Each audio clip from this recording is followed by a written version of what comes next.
بسم اللہ الرحمن الرحیم، ویلکم ٹو انگلش PS۔ آج کے اس ویڈیو میں آپ کو ایک چھوٹا سا انگلش سٹرکچر سکھانے جا رہا ہوں جو اسپوکن انگلش کے لیے انتہائی اہم ہے۔ So let's start.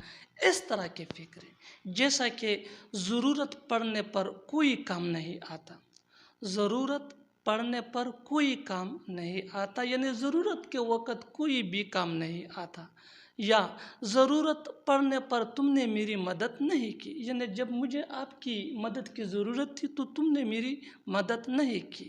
ضرورت پڑنے پر میں کار خریدوں گا، ضرورت پڑنے پر میں وہاں جاؤں گا، ضرورت پڑنے پر میں تمہیں بتاؤں گا۔ اس طرح کے فقرے ہم اپنی ڈیلی لائف میں بولتے یا سنتے ہیں۔ اس طرح کے فقروں کے لیے انگلش کا جو سٹرکچر یوز ہوتا ہے وہ یہ ہے: sentence plus in case of need, sentence plus in case of need.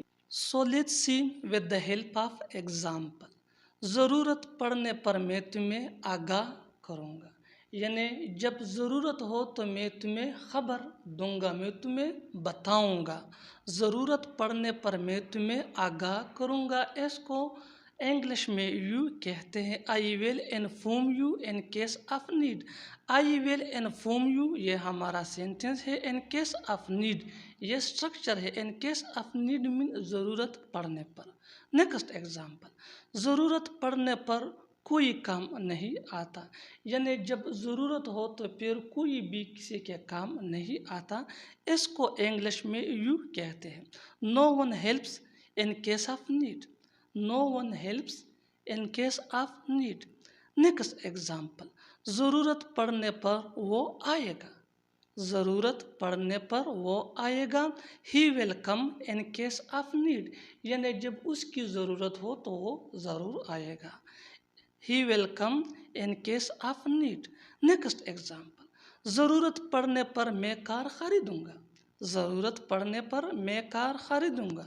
I will buy a car in case of need, I will buy a car in case of need. ضرورت پڑنے پر تم وہاں جاؤ گے، ضرورت پڑنے پر تم وہاں جاؤ گے۔ You will go there in case of need, you will go there in case of need. اور آخر میں یہ سینٹینس آپ کے لیے: ضرورت پڑنے پر وہ موبائل خریدے گا۔ اس کو ٹرانسلیٹ کر کے کامنٹ باکس میں ضرور لکھنا، اور ساتھ انگلش PS بھی سبسکرائب کریں۔ تھینکس ماننا۔